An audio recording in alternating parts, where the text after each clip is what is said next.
कौन सा टॉपिक हो गया था कल? खनिज कंप्लीट हो गया था ना। आज से शुरुआत करने हमें कौन सा टॉपिक? कल बता गया था ना।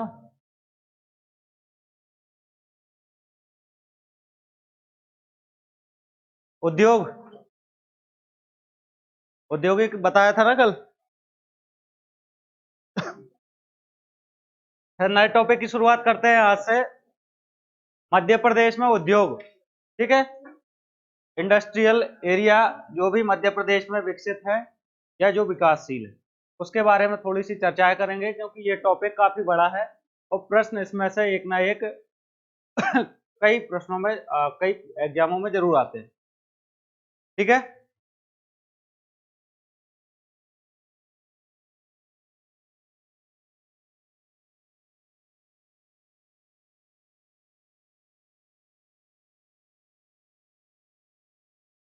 2 मिनट के लिए छोटी सी इंफॉर्मेशन है आपके लिए, सबके लिए। खबर पढ़ ली होगी एक दो दिन पहले, नहीं पढ़ी है? पढ़े हो कि नहीं पढ़े हो? हाँ, एमपी टेट।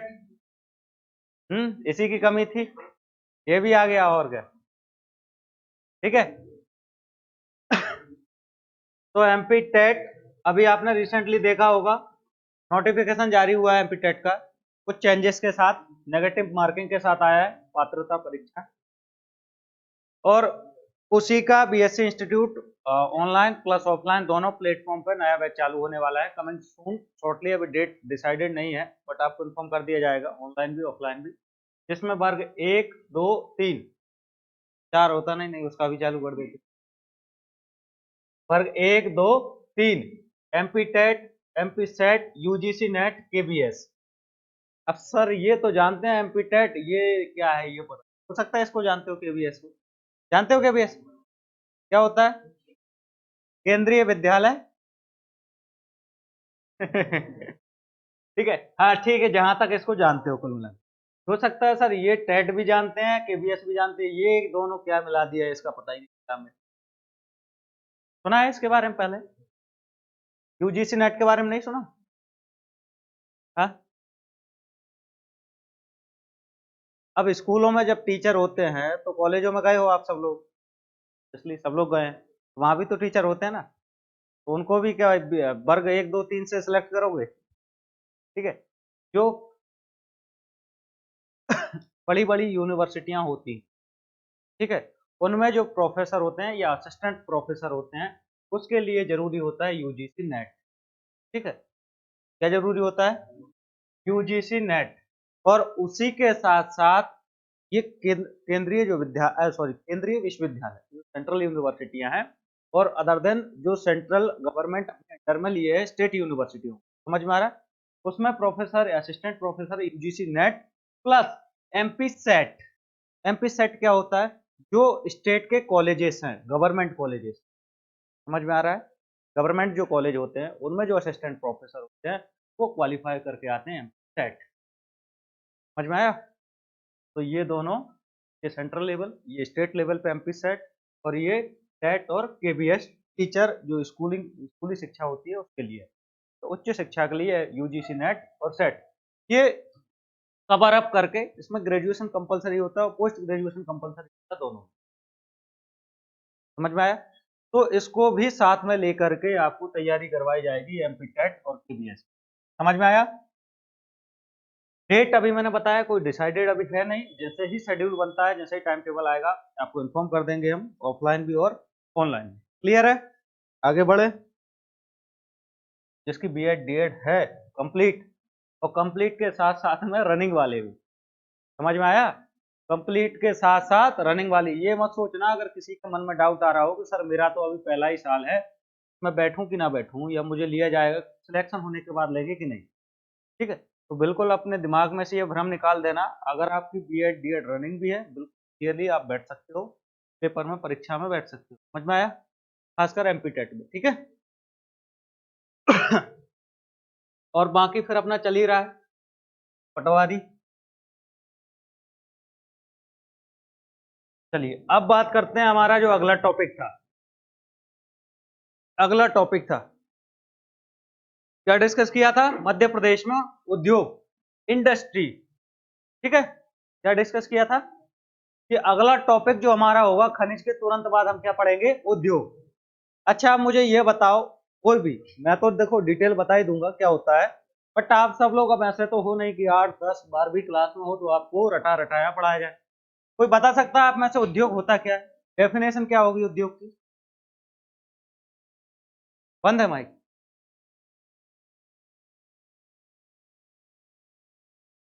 एक सेकंड।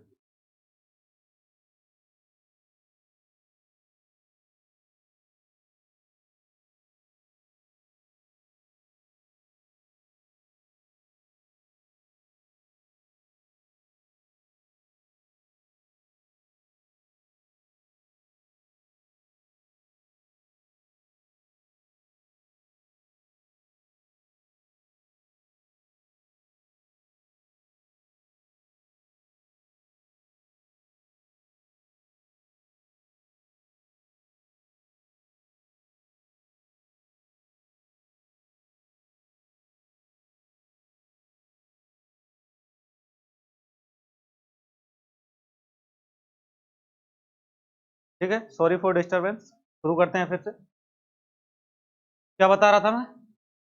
उद्योग। नहीं, बता कहाँ रहा था, पूछ रहा था आप लोगों से। हाँ, चालाक हो बड़े।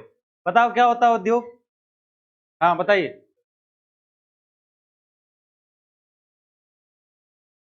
हाँ ठीक है, सही डेफिनेशन मिली। ठीक है। अब ऐसे ही किसी, अगर ना सुन पाया हो तो मैं बता दूं, इन्होंने कहा किसी विशेष प्रक्रिया के द्वारा कच्चे माल को किसमें बदलना? उत्पाद में बदलना, या फिर उस जो कच्चे मटेरियल है उसकी सहायता से नई चीज तैयार करना, उसी से रिलेटेड हम क्या कहेंगे? उद्योग। समझा सकते हो? कोई उदाहरण देके। ठीक है, हाँ, सही कहा उसने, थोड़ा मैं सुधार कर दूंगा, बाकी सही है, एग्जाम्पल भी सही दिया है। उद्योग क्या कहेंगे? सबसे पहले देखो, कच्चे माल को निर्मित वस्तुओं में परिवर्तित करने की प्रक्रिया को क्या कहते हैं हम? उद्योग कहते हैं। जैसे उदाहरण के लिए अगर मैं दूं, उदाहरण के लिए अगर हम देखें तो हमारे पास कच्चे पदार्थ के रूप में निकला है, सुन लो, नहीं अभी खड़ा करके पूछूंगा, नजर तरफ देखो, क्या जैसे उत्पाद के रूप में मेरे मेरे लिए क्या प्राप्त हुआ है? पेट्रोलियम मिला। ठीक है, अब ये कैसा? पेट्रोलियम से क्या बनेगा? डीजल बनेगा, पेट्रोल बनेगा, केरोसिन बनेगी। ये सब कहां से बनेंगे? कहां से बनेगा? कच्चा माल क्या है इसका? पेट्रोलियम। ठीक है, उत्पाद के रूप में कितनी, तीन चार चीजें हमने निकाली उससे, लेकिन ये निकली कैसे? पेट्रोल का रंग देखा होगा आपने, रेड कलर का होगा, डीजल ब्लू कलर का होगा, ठीक है, और पेट्रोलियम कैसा होता है? बिल्कुल काले कलर का। तो ये पेट्रोलियम से इतनी सारी चीजें हमने कन्वर्ट कर ली या बना ली, प्रोड्यूस कर ली, ये कैसे हुई? इस पेट्रोलियम को निकाल के हम किसी संयंत्र तक ले गए, किसी इंडस्ट्री तक ले गए, जहां पर क्या हुआ? उसकी प्रोसेसिंग हुई। क्या हुआ वहां पर? प्रोसेसिंग हुई। और उस प्रोसेसिंग के थ्रू फिर हमें क्या हुआ? नए उत्पाद प्राप्त हुए। समझ में आया? ये क्या है? यही उद्योग। एक किसान थे कई सारे, उनके खेतों में आलू उगते थे, उन आलूओं को लिया, तो ले जा करके एक संयंत्र में इकट्ठा किया, वहां जाके उनकी प्रोसेसिंग की, उत्पाद के रूप में चिप्स निकल के बाहर आ गए। तो ये क्या? खाद्य प्रसंस्करण उद्योग। समझ में आया ना? वो भी तो उद्योग है ना। ठीक है, इस तरीके से हम परिभाषा दे सकते हैं उद्योग की। चलिए आगे देखते हैं। मध्य प्रदेश उद्योगों की दृष्टि से काफी पिछड़ा हुआ है। क्या है? काफी पिछड़ा। उद्योग तो है, लेकिन अगर हम कहें कि अदर देन जो अदर स्टेट है जो डेवलप है उनकी तुलना में बात करें, तो मध्य प्रदेश का स्थान कैसा है? बैकवर्ड है, अभी इंडस्ट्रियल एरिया में पिछड़ा हुआ है। ये लाइन को नोट करके लिखना है। पूछा गया है कि मध्य प्रदेश विकासशील है उद्योगों के मामले में, विकसित है, या पिछड़ा हुआ है? तो कैसा है? अभी पिछड़ा हुआ है। अब बात करते हैं थोड़ा वर्गीकरण, क्लासिफिकेशन, उद्योगों का वर्गीकरण देखते हैं, और उसी वर्गीकरण के सहारे हम लोग आगे की क्लास या जो पूरे उद्योग हैं, देखिए मैं डायरेक्टली चाहूं तो मैं पढ़ा सकता हूं आपको, कि आप उठाइए और पढ़ना शुरू कर दीजिए। क्या? छाता उद्योग कहाँ है, गन गैरेज फैक्ट्री कहाँ है, ठीक है, उसके साथ में कल्याण शुगर मिल का है, ताप्ती शुगर मिल का है। मैं चाहूँ तो डायरेक्टली उठा के पढ़ा सकता हूँ, लेकिन इस तरीके से मुझे नहीं पढ़ाना। क्यों? क्योंकि एक्चुअल में ये अगर इस तरीके से हम पढ़ेंगे तो ये 3 दिन का चैप्टर हम एक दिन में समाप्त कर देंगे, लेकिन याद रखने और पढ़ने के नाम पर कुछ नहीं रहेगा। मैं यहाँ से सिर्फ फॉर्मेलिटी कर दूंगा और उसके बाद में आपको अगर 50 चीजें पढ़ाऊंगा, 50 मिलों के नाम, इंडस्ट्रियल एरिया और इंडस्ट्रीज के नाम अगर मैं बताऊंगा तो मुश्किल से 2, 5, 10 ही याद रख पाऊंगा। तो थोड़ा सबसे पहले देखते हैं इनका वर्गीकरण। उस वर्गीकरण के सहारे हम इनको टोटली कंप्लीट करें। समझ में आया? जिससे कि दिमाग को समझने में दिक्कत ना हो और वो जो चीजें हैं रटने की जगह समझने से याद हो। तो सबसे पहले क्या देखना हमें? क्लासिफिकेशन। क्लासिफिकेशन की बात करें तो 2 तरीके से क्लासिफिकेशन करेंगे उद्योगों का। कितने तरीके से? 2। 2 तरीके से क्लासिफिकेशन होगा या वर्गीकरण होगा, और उनमें सबसे पहला जो पढ़ना है हमें, उसको हम बेस बनाएंगे प्रशासन को,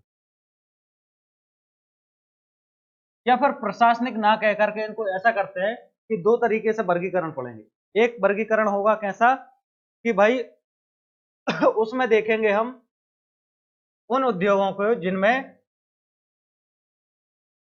वन, खनिज, वन, खनिज और कृषि। वन, खनिज और कृषि, मतलब उन उद्योगों को देखेंगे जिनसे कच्चा माल, या हम इसको सब हेडिंग इसको ये दे सकते हैं कि कच्चे माल के आधार पर देख सकते हैं। तो कच्चे माल के आधार पर उद्योगों को देखेंगे तो उनमें कितनी कैटेगरी होंगी? 3। पहला कौन सा होगा? वन। इसका मतलब हमें उद्योगों के लिए कच्चा माल कहां से मिलेगा? वनों से। फिर दूसरा हम देखेंगे खनिज, तो उन उद्योगों के लिए कच्चा माल कहां से मिलेगा? रॉ मटेरियल कहां से आएगा? खनिज से। और थर्ड आएगा कृषि। ठीक है, तो इसमें किससे आएगा मटेरियल? कृषि उत्पाद से। समझ में आ रहा है? अब उसी के साथ बात करें अगर वनों की, एक एक दो दो उदाहरण और दे देता हूं तो वो क्लियर हो जाएगा। वनों की बात करें कि कैसे सर वनों से कौन सा उत्पाद मिलेगा हमें कच्चा, जिससे हम उद्योग में ले जा करके उसको प्रोड्यूस करके कोई नया उत्पाद बना सके। तो आपने देखा होगा इस तरीके का उद्योग होता है एक दिया सलाई उद्योग। दिया सलाई जानते हो? माचिस की तीली जो होती है, नहीं जानते? जानते हो ना, माचिस की जो तीली होती है, रेड फॉस्फोरस लगा होता है उसके आगे, और उसके साथ में शीशम की लकड़ी होती है। ठीक है, नहीं होगा पता, लेकिन फिर भी आज नया चीज जानने को मिल गया आपको। रेड फास्फोरस आगे लगा रहता है उसके, ब्लैक ब्लैक भी होता है, लेकिन होता है मोस्टली वो रेड, और उसके साथ में शीशम की जो लकड़ी होती है उस पर उसको लगा दिया जाता है, फिर आगे तो पता है। ठीक है, तो इस तरीके से वो लकड़ी कहाँ से मिलती है भाई? वनों से। ठीक है, दिया सलाई उद्योग। दूसरा एसी की जगह बात करूं तो लाख उद्योग। लाख उद्योग, लाख उद्योग में आप लोग देखें तो क्या होगा? लाख कहां से मिलती है? 1 लाख, 2 लाख, 3 लाख, वो वाला लाख नहीं, ठीक है। ये पेड़ों से मिलने वाला लाख होता है जो हमें कहाँ मिलता है?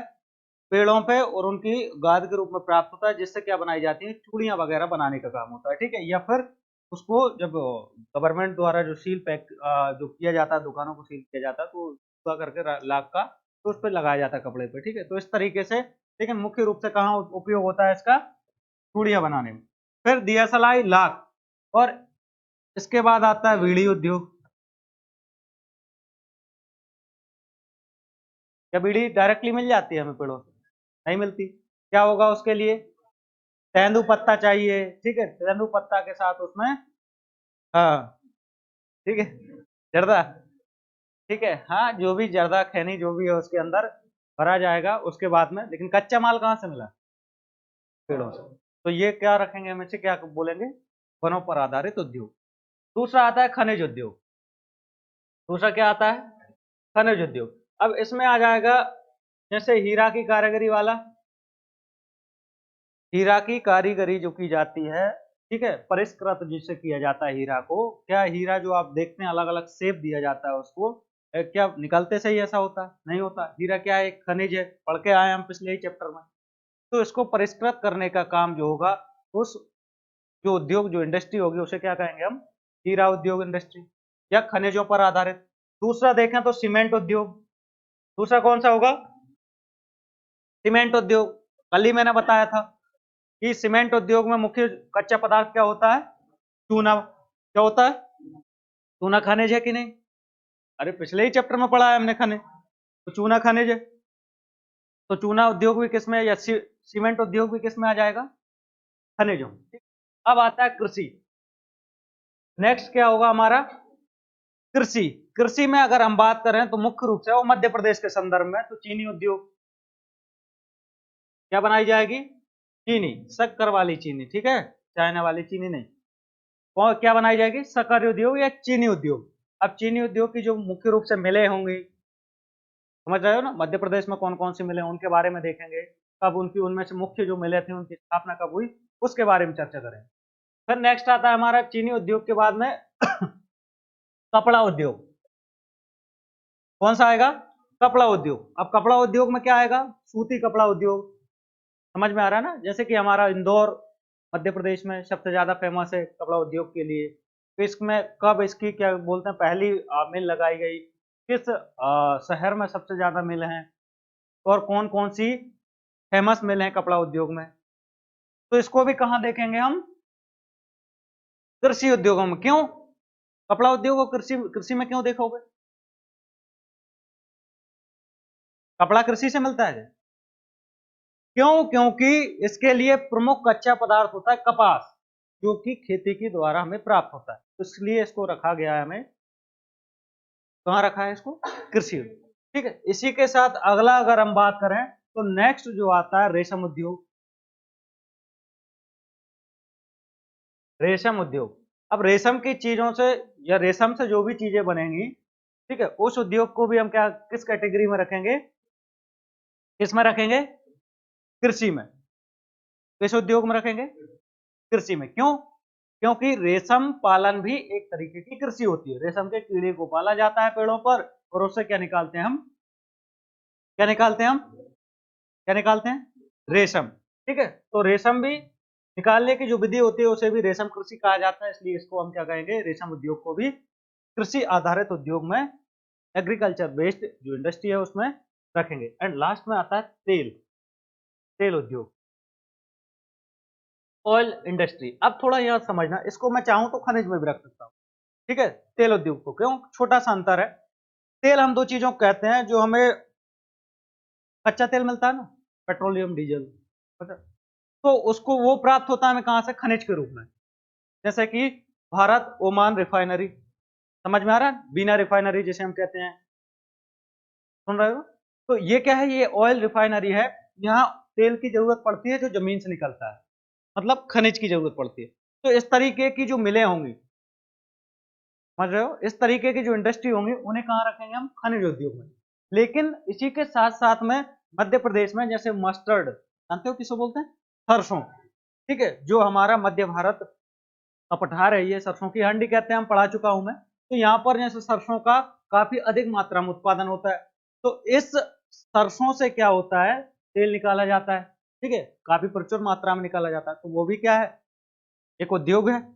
तो इस तरीके से जो चीजें अंदर आएंगी, मतलब वो तेल रिफाइन की वो प्रक्रिया जिनके लिए कच्चा माल कहां से मिले? हमें कृषि से मिले, तो उसे कहां रखेंगे हम? कृषि आधारित उद्योग। क्लियर है यहाँ तक? कोई डाउट? यहाँ तक कोई डाउट हो तो पूछ सकते।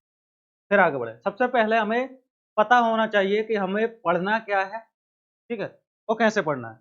डायरेक्टली उठा के कुछ भी नहीं पढ़ाएंगे, पहले एक इमेज क्लियर होना चाहिए कि अगर हम बीड़ी उद्योग पढ़ रहे हैं तो किस उद्योग के अंतर्गत आता है। समझ में आया? अब बढ़ते हैं हम इस पूरी टेबल को अपने दिमाग में सेट करो, क्योंकि अभी थोड़ा सा कुछ उद्योगों के बारे में मैं बताऊंगा, उसके बाद फिर अपन पूरा इसी को पेज बना के पढ़ेंगे। ठीक है, तो अदर देन इसके अलावा जो तो चीजें महत्वपूर्ण है उनको हम देखते हैं। अब सबसे पहले देखते हैं जो केंद्र सरकार है। ठीक है, प्रशासनिक आधार पर मैंने लिखा था, प्रशासनिक आधार पर यह समझ सकते हैं हम कि कुछ उद्योग ऐसे भी होते हैं जिन्हें कौन चलाता है? जिन्हें कौन चलाता है? केंद्र सरकार। मतलब कुछ उद्योग ऐसे होंगे, चलाने से मतलब केंद्र सरकार उन्हें क्या करेगी? स्थापित करेगी। क्या करेगी? केंद्र सरकार उसको स्थापित करेगी उस उद्योग को, और एक उद्योग ऐसे होंगे जिन्हें कौन करेगा, राज्य सरकार। उस राज्य से संबंधित राज्य सरकार क्या करेगी, स्थापित करेगी, और संचालन भी कौन करेगा, फिर राज्य सरकार की देखरेख में होगा। अगर केंद्र ने किया है तो संचालन कौन करेगा, केंद्र करेगा। वहां के जितने भी एम्प्लॉय होंगे, जितने भी क्या होंगे, वर्कर होंगे, उन सबको सैलरी, देखभाल, जो भी सुविधाएं है, उनका काम कौन करेगा, केंद्र। यदि वो राज्य का है तो राज्य सरकार। इन दोनों के अलावा एक और कैटेगरी होती है सहकारी, सहकारी उद्योग, कोऑपरेटिव जिसे हम कहते हैं। अब हो सकता है इसमें राज्य और केंद्र सरकार दोनों हो, ठीक है, जैसा भी उनमें समझौता हो, जो भी उनमें कॉम्बिनेशन बैठे, तो हो सकता है राज्य और केंद्र सरकार के अलावा इन दोनों को ना होकर के केंद्र प्लस प्राइवेट सेक्टर हो। समझ में आ रहा है ना? इसका मतलब किसी एक क्षेत्र का, किसी भी एक क्षेत्र का स्वामित्व नहीं होगा, दो क्षेत्र होंगे। हो सकता है वो राज्य और केंद्र हो, या केंद्र और प्राइवेट हो, या राज्य और प्राइवेट। तो समझ में आ रहा है? ऐसे उद्योगों को हम क्या कहेंगे, क्या कहेंगे, सहकारी उद्योग। ठीक, अब आते हैं हम वापस लौट। अब ये चीज में कंफ्यूजन तो नहीं?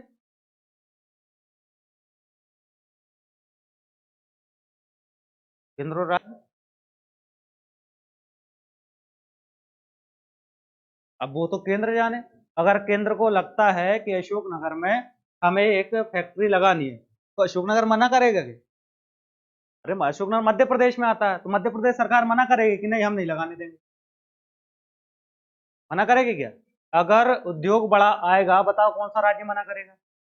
कौन सा राज्य नहीं चाहेगा कि उनके जो युवा हैं उनको रोजगार मिले?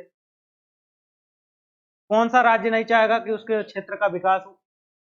अब जब उद्योग आएंगे तभी तो विकास होगा, तभी तो रोजगार मिलेगा। मध्य प्रदेश सरकार नहीं चाहेगी क्यों? समझ में आ रहा है? तो वो आपसी में समझौता होता है। ये क्वेश्चन तुम्हें करना ही नहीं चाहिए था। क्यों? क्योंकि अगर थोड़ा भी अवेयर हो आप, तो आपने देखा होगा कि सरकारें लुभाने का काम करती हैं प्राइवेट सेक्टर और सेंट्रल सेक्टर को। नहीं साहब, आप उस राज्य में मत आइए, आप हमारे यहाँ आइए, हम टैक्स कम करेंगे, हम आपको फ्री में जमीन देंगे। ठीक है, क्यों करते हैं ये सब? क्यों? क्योंकि जहां उद्योग आएंगे वहां डेवलपमेंट होगा। सिंपल सी थ्योरी है। तो देखते हैं केंद्र सरकार, मतलब उन उद्योग, उन इंडस्ट्रियों के बारे में हम बात करेंगे जिन्हें सेंट्रल गवर्नमेंट ने मध्य प्रदेश में स्थापित किया। समझ में आया? तो इसी के अंतर्गत पहला आता है government post and Telegram workshop. पहला उद्योग का क्या नाम है? गवर्नमेंट पोस्ट एवं टेलीग्राम वर्कशॉप, और ये स्थित है जबलपुर। गवर्नमेंट पोस्ट एवं टेलीग्राम वर्कशॉप कहां स्थित होगी? जबलपुर। अगला आता है गन कैरेज फैक्ट्री। अब ध्यान से देखना, एक एक चीज लिखने की बजाय, हो सकता है कई बार आपने पढ़ा होगा, बस पहले समझने की कोशिश करो। थोड़ा अलग तरीके से मैं समझा रहा हूं, कोशिश कर रहा हूं कि ये याद हो जाए। ठीक है, gun carriage factory, heavy vehicle factory and ordnance factory. फिर से देखना, gun carriage factory, heavy vehicle factory, ordnance factory, ये तीनों के तीनों कहां अवस्थित हैं? खमरिया, जबलपुर। खमरिया जगह है छोटी सी, जबलपुर से कुछ ही। अब थोड़ा सा समझो, ये तीनों जो ये तीनों जो फैक्ट्रियां हैं, गन कैरेज फैक्ट्री, सबसे पहले समझो हैवी व्हीकल फैक्ट्री। आपने आर्मी के वाहन देखे होंगे। सबसे पहले तो ये समझ लो कि ये क्या है, government post and Telegram workshop. इसका मतलब इसको सेंट्रल गवर्नमेंट का है, तो सेंट्रल गवर्नमेंट का है तो इसको कौन सा डिपार्टमेंट देखेगा? भारतीय डाक विभाग, इंडियन पोस्ट डिपार्टमेंट, या भारतीय डाक विभाग है, उसके अंडर में काम करेगा कौन? ये। क्या मध्य प्रदेश डाक विभाग है है कि नहीं है? लेकिन यहां कौन हैंड ओवर करेगा इसको? कौन देखेगा? क्यों? पहले ही बता चुका हूं, तो कंफ्यूजन मत करना, ये चीज एक पहले ही क्रिएट करके रखना। सीधे हैंड ओवर है ये किसके? केंद्र सरकार के। तो इसी तरीके से गन, हैवी, ऑर्डिनेंस, ये तीनों जो है मिलिट्री, हमारी आर्मी से संबंधित हैं, इसलिए इन तीनों का देखरेख होता है, या इन तीनों का अलॉट विभाग कौन सा है? रक्षा विभाग, भारतीय रक्षा मंत्रालय। किसके अंडर में होंगे? रक्षा मंत्रालय, भारत सरकार। कौन कौन सी फैक्ट्रियां? Gun carriage, heavy vehicle, ordnance, ये रक्षा विभाग के, भारतीय रक्षा मंत्रालय रक्षा विभाग के मध्य प्रदेश में स्थापित उद्योग है। हैवी व्हीकल फैक्ट्री में क्या होगा, इसमें होता है कि मध्य प्रदेश के जबलपुर या खमरिया में जो भारतीय सेना है, कौन, भारतीय जो सेना है उसके क्या बनाए जाएंगे, हैवी व्हीकल बनाए जाएंगे। आपने देखा होगा भारतीय सेना जिप्सी होती हैं, अलग अलग कारें होती हैं, देखी हो अगर कभी देखा हो, तो ये जिप्सी वगैरह ये नहीं बनाई जाएंगे। बड़े अधिकारी जो चलते हैं देखिए ना, कैप्टन मेजर वगैरह जो होते हैं, जिप्सियों में अलग अलग अलॉट होती हैं, तो ये जिप्सियां वगैरह नहीं बनाई जाएंगी यहाँ पर जबलपुर। यहाँ क्या बनेंगे, बड़े बड़े बड़े ट्रक, जो आर्मी के ट्रक देखे होंगे आपने, जब जब भी कोई कॉन्वॉय जाता है आर्मी का तो लगभग 50 60 70 ट्रक एक साथ लाइन में चलते हैं, आप लोगों ने देखा हो। और वो ट्रक कैसे होते हैं, जो हम आसपास अपने वाहन देखते हैं, ट्रक देखते हैं, इससे अलग उनकी विशेषता होती है। 4x4 पे चलने वाले ट्रक होते हैं। मतलब यहाँ जो रहेंगे उनका एक्सल, अगर आपने देखा हो थोड़ा सा समझ लो, लेकिन क्या अंतर होता है। वही यहाँ प्रश्न आता है कि जब ट्रक ही बनाना था तो मंडीदीप में बनवा लेते आर्मी के लिए, ट्रक तो ट्रक होता है, तो फिर ये फैक्ट्री लगाने की क्या जरूरत पड़ी। लेकिन जो आर्मी के व्हीकल होते हैं, हैवी व्हीकल खासकर, थोड़े अलग होते हैं। अलग कैसे, जैसे आर्मी के ट्रक की बात करना तो 4x4 होते हैं। ये हमारे जो ट्रक होते हैं, आपको पता है अगर 10 पहिए का ट्रक है तो पीछे के 4 पहिए ही ताकत मारेंगे, या 8 पहिए, चार चार ही मारते हैं मेरे हिसाब से, या 8 मारेंगे जो भी है। आगे के 2 फ्री होते हैं, जो पीछे से ताकत मिलती है उसके सहारे वो लुढ़कते हैं या चलते हैं। आर्मी के क्या होता है, उनमें 4x4 होते हैं कि भाई जब भी चारों पहिए जो है वो चारों के चारों ताकत लगाते हैं। तो इससे क्या होगा, जो उबड़ खाबड़ जगह जहाँ आर्मी जाती है वहां पर वो फंसने का चांसेस कम। दूसरा, आर्मी के कुछ हैवी व्हीकल ऐसे होते हैं कि आप चारों तरफ से गोली चलाते रहिए तो जो जवान है वो अंदर बैठे रहेंगे, गोली नहीं लगेगी, उसे कहते हैं बुलेट प्रूफ। ठीक है, पत्थरबाज खासकर जो होते हैं या जहां पर ऐसी समस्या होती है उनसे बचने के लिए एक अलग डिजाइन का क्या बनाया जाता है, व्हीकल बनाए जाते हैं। तो इस तरीके के जब भी कभी अब आर्मी का ट्रक देख लो तो उस पर सबसे आगे देखना, उस पर लिखा रहता है हैवी व्हीकल फैक्ट्री जबलपुर। चाहे आप कहाँ देखो, झारखंड में देखो, जम्मू कश्मीर में देखो, ठीक है, असम में देखो, जहां भी आर्मी होगी और उसका ट्रक होगा तो उस पर लिखा होगा हैवी व्हीकल जबलपुर। ठीक है, पूरा लिखा रहता है हैवी व्हीकल फैक्ट्री जबलपुर। फिर आता है ऑर्डिनेंस फैक्ट्री। अब इन ट्रकों के अलावा यहाँ बनाए जाते हैं गोला बारूद। क्या बनाए जाते हैं, गोला बारूद, जिन्हें आर्मी इस्तेमाल करती है। उसके साथ गन कैरेज फैक्ट्री, जो भारतीय सेना अलग अलग तरीके की राइफल है और बंदूकें जो इस्तेमाल करती है उनका निर्माण भी कहाँ होता है, जबलपुर खमरिया में। जैसे कि इंसास वगैरह जो होती हैं और जो राइफल है ऑफ ड्यूटी आर्मी लिए रहती है, इनका निर्माण कहाँ होता है, जबलपुर गन कैरेज फैक्ट्री। और ऑर्डिनेंस फैक्ट्री में होता है जो तोपें होती हैं भारतीय भारतीय सेना की, क्या होती है, आर्टिलरी, नाम सुना है।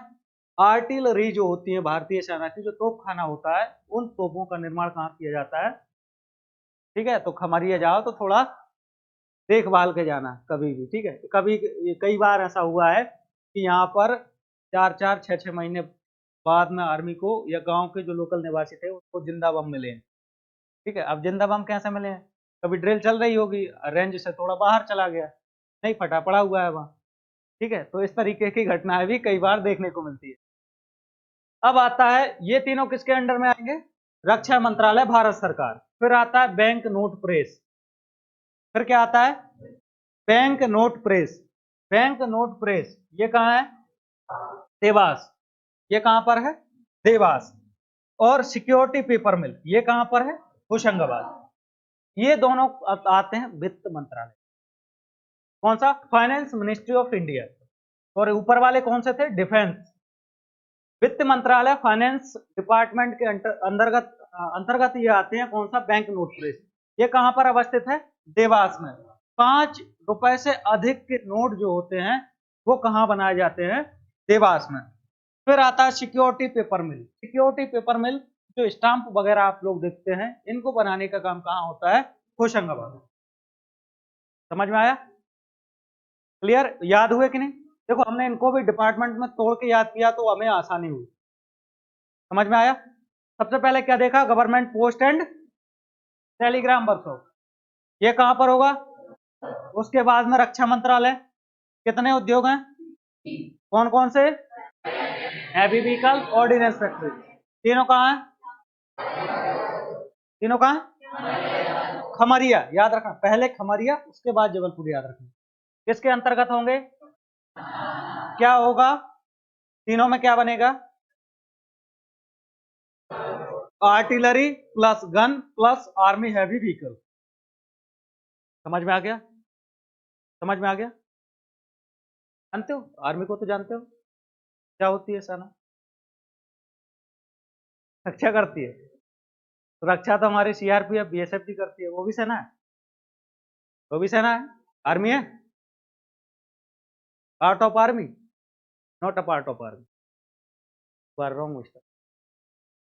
ठीक है, बीएसएफ सीआरपीएफ आईटीबीपी आर्मी है, ये बीएसएफ सीआरपीएफ, ये सबसे बड़ी चीज है हम लोगों की। थोड़ी सी हम लोग सब यहाँ तो मुझे लगता है जब 21-22 साल के रहे होंगे आप लोग, खासकर बॉयस वाला डिपार्टमेंट, तब में एक अंदर इच्छा जागृत होगी आर्मी में जाने की।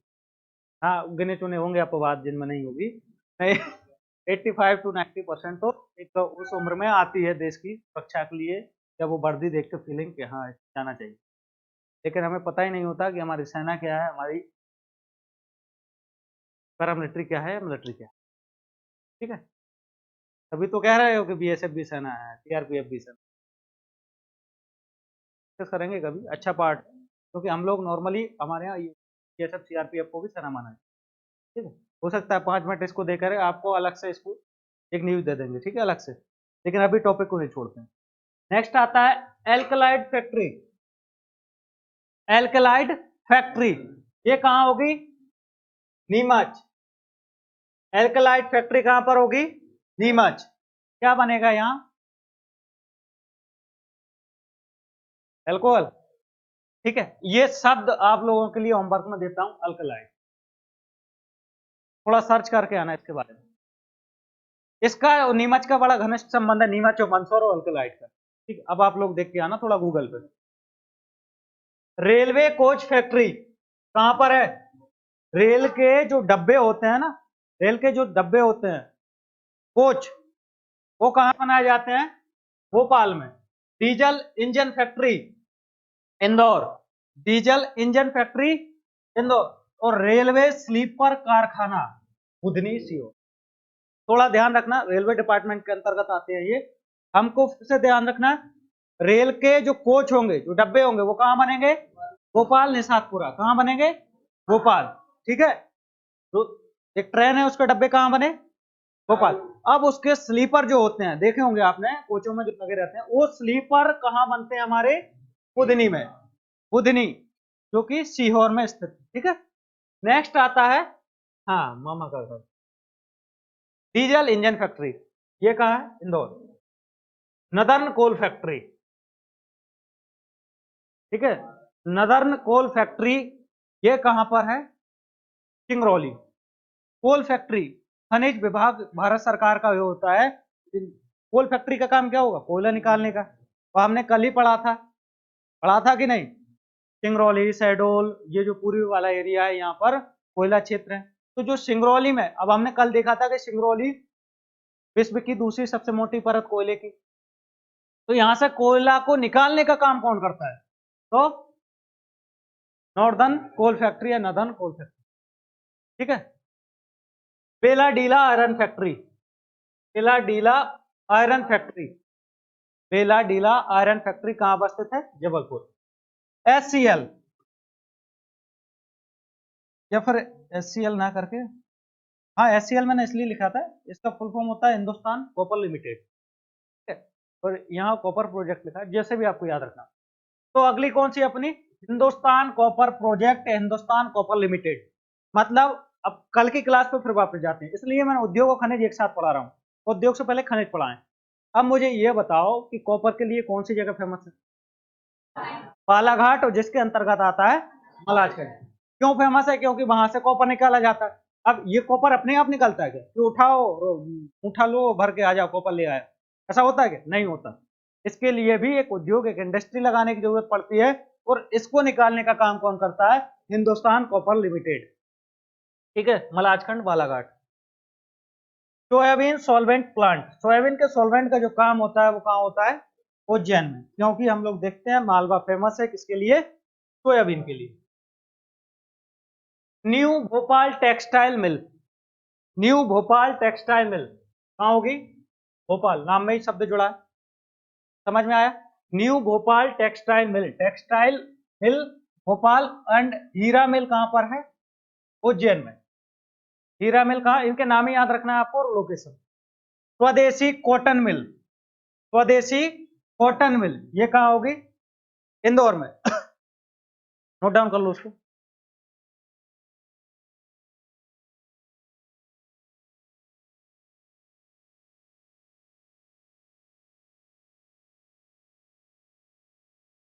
अगला आता है ताप्ती कॉटन मिल, ये स्थित है बुरहानपुर में। ताप्ती कॉटन मिल कहां पर है? इसकी, ये मध्य प्रदेश की पहली कॉटन मिल थी। 1906 और 7 में इसकी शुरुआत की गई थी। कपड़ा उद्योग में मध्य प्रदेश में शुरुआत हुई तो सबसे पहले किसकी स्थापना की गई? ताप्ती कॉटन मिल की, बुरहानपुर में। क्योंकि ताप्ती नदी के किनारे अवस्थित है बुरहानपुर, नदियां नदियां पढ़ाई थी तब देखा था हमने। तो इसी ताप्ती नदी के नाम पर इस मिल का नाम रख दिया ताप्ती कॉटन मिल। लोकेशन कौन सी होगी? बुरहानपुर। और ये पहली कपड़ा मिल थी जो कि विफल हो गई थी। समझ में आ रहा है? इसको डिटेल में पढ़ेंगे हम कपड़ा उद्योग में, अभी बस नाम याद रख लो। इंदौर मालवा यूनाइटेड, ये क्या कहां अवस्थित है? इंदौर में। अगला है भेल, भारत हैवी इलेक्ट्रिकल लिमिटेड। ठीक है, भेल ये कहां पर अवस्थित है? भोपाल। भारत सरकार की महारत्न कंपनियों कंपनियों में ये आती है। भेल, भारत हैवी इलेक्ट्रिकल लिमिटेड। जो विद्युत उपकरण जो होते हैं, हैवी उपकरण, छोटे छोटे नहीं, स्विच वगैरह, ये तक नहीं बना रही है भेल, ऐसा काम नहीं होता है। जो बड़े बड़े हैवी इलेक्ट्रिकल जो होते हैं, ठीक है, ट्रांसफार्मर वगैरह और जो भी इलेक्ट्रिकल का भारी सामान होता है, कहाँ बनता है? फिल्म। नेशनल न्यूज प्रिंट कारखाना, नेशनल न्यूज प्रिंट कारखाना नेपानगर भोपाल, अखबारी कागज कारखाना नेपानगर भोपाल, सॉरी नेपानगर बुरहानपुर। विधानसभा सीट है बुरहानपुर की, नेपानगर तहसील भी है। ठीक है, ये फेमस है किसके लिए? नेशनल न्यूज प्रिंट कारखाना। अब आता है सहकारी क्षेत्र। इस शब्द से अब डर तो नहीं लग रहा? समझ में आ गया? पहले ही बता चुका हूं। लाख बनाने का कारखाना, क्योंकि लाख जो होता है, जहां जंगल होंगे वहां लाख होगा। और जंगल मुख्य रूप से हमारे किस हिस्से में? पूर्वी हिस्से में। ठीक है, दक्षिण पूर्वी हिस्से में। और उन्हीं दक्षिण पूर्वी हिस्से में से एक जिला है हमारा सिवनी। उस सिवनी जिले में क्या बनाया जाता है? लाख बनाने का कारखाना स्थित है। अगला आता है कीटनाशक संयंत्र। कीटनाशक संयंत्र कहां बनते हैं? Bina Sagar. Bharat Oman refinery, Bharat Oman refinery, इसमें कीटनाशक उसके साथ ऑयल रिफाइनरी का काम होता है। कहां पर स्थित है? बीना। जिला कौन सा होगा? सागर। फिर से सुनो, तहसील बीना, जिला सागर।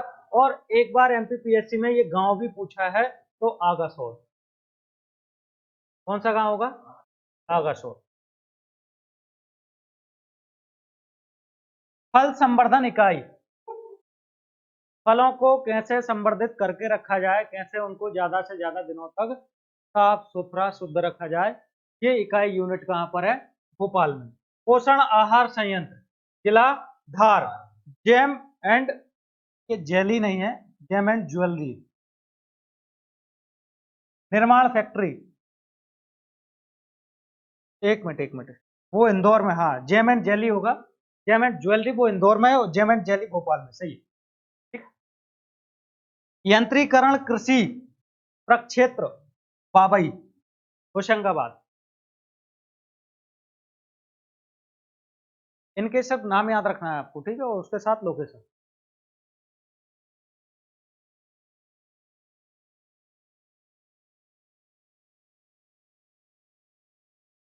ये ले, देख लो।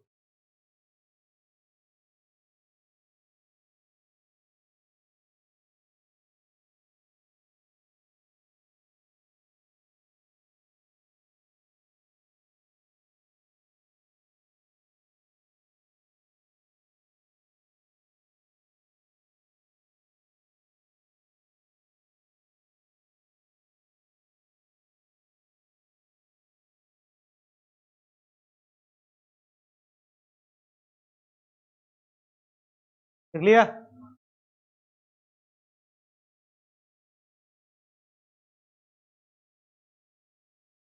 बाबई किस लिए फेमस है जानते हो?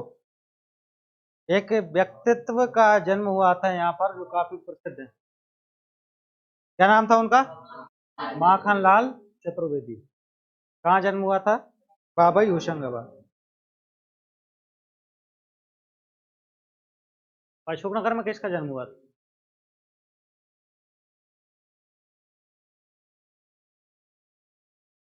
कवियों के मामले में या लेखक थे उनमें एक। हमारे यहाँ भी एक संबंधित थे, बड़े फेमस थे, उनका नाम क्या था? श्री कृष्ण सरल। पढ़ा करो थोड़ा अपने जिले के बारे में। हाँ,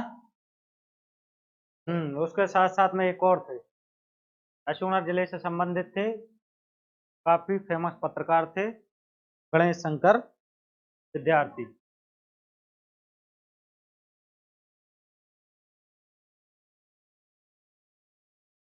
राज्य सरकार द्वारा स्थापित उद्योग रतलाम एल्कोहल प्लांट।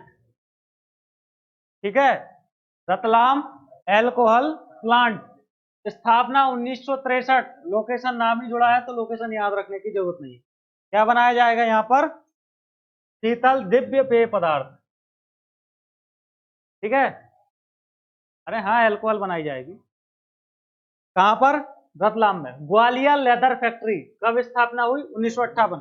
अभी नाम याद कर लो, जब ये मैंने कैटेगरी बताई थी, वन आधारित, खनिज आधारित, उसके साथ में भूल गए तीसरी कौन सी? कृषि आधारित। इन तीनों में भी हम इनको जो मुख्य मुख्य है उनको डिटेल में देखेंगे, स्थापना देखेंगे, क्या कारण थे कि वो सफल हुए, क्या कारण थे कि वो फैक्ट्रियां विफल हुई, उस रीजन को भी समझेंगे। अभी सिर्फ हमें नाम याद रखना है, जिससे कम से कम दिमाग में बैठ तो जाए कि ये चीज भी मध्य प्रदेश में है, ये फैक्ट्री भी मध्य प्रदेश में है। तो रतलाम के साथ ग्वालियर लेदर फैक्ट्री, और इसी के कारण ग्वालियर फेमस है लेदर के लिए। ठीक है, स्थापना 1958, स्थान Gwalior. Gwalior potteries factory, Gwalior potteries factory Gwalior. Timber treatment plant, timber treatment plant कहां अवस्थित होगा? इंदौर, उसके साथ जबलपुर। टिम्बर मतलब जानते हो? लकड़ी। लकड़ी का जो ट्रीटमेंट मतलब जो उस पर पॉलिश होती है, जो फिनिशिंग होती है, वो काम कहां होता है? इंदौर और Jabalpur. Metal workshop, metal workshop plant ये अवस्थित है विदिशा में। तभी आपने देखा होगा कि जो कृषि यंत्र होते हैं मुख्य रूप से बनाए जाते हैं हमारे विदिशा में। देखा ना, जो कृषि यंत्र होते हैं, चाहे सीड ड्रिल हो, कल्टीवेटर हो, उसके साथ में जो आगे लगा रहता है, क्या बोलते हैं उसको? लिफ्टर। ट्रैक्टर वगैरह में जो लगा रहता है ना, जो माटी को उठाने का काम करते हैं, क्या वो? हाँ, ब्लेड वगैरह, या जो हैवी ब्लेड होते हैं, ये सब मेटल्स का जो वर्क होता है वो कहाँ होता है? विदिशा में। खाता उद्योग, इसको अंडरलाइन करके लिखना, महू, MHOW, महू। ठीक है, सनावत कटाई मिल खरगोन, सनावत तहसील है तो उसी के नाम पे है, खरगोन की तहसील है सनावत कटाई मिल। कृषि उपकरण फैक्ट्री खंडवा, मेटल का काम कहां होगा? विदिशा में। कृषि उपकरण खंडवा में। क्लियर? लेदर कहां बनेगा? लेदर फैक्ट्री कहां है? ग्वालियर। ठीक है, एल्कोहल रतलाम।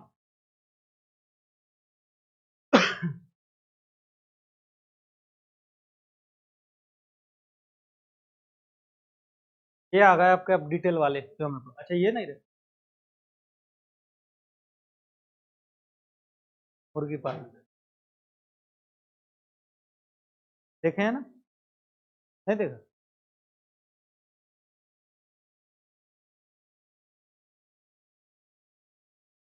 पोल्ट्री नहीं जानते? नहीं जानते हो क्या होता है? हाँ, हाँ, मुर्गी पालन जैसे करते हैं ना, कहा जाता है।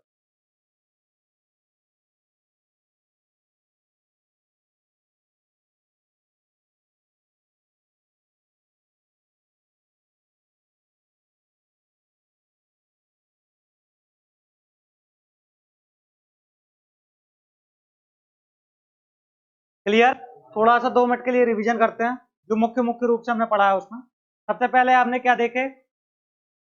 केंद्र सरकार के उद्योग देखे। सबसे पहले क्या देखा उसमें? एकमात्र विभाग था हमारा कौन सा? भारतीय डाक विभाग, जिसका क्या नाम से उद्योग स्थापित है? Government post and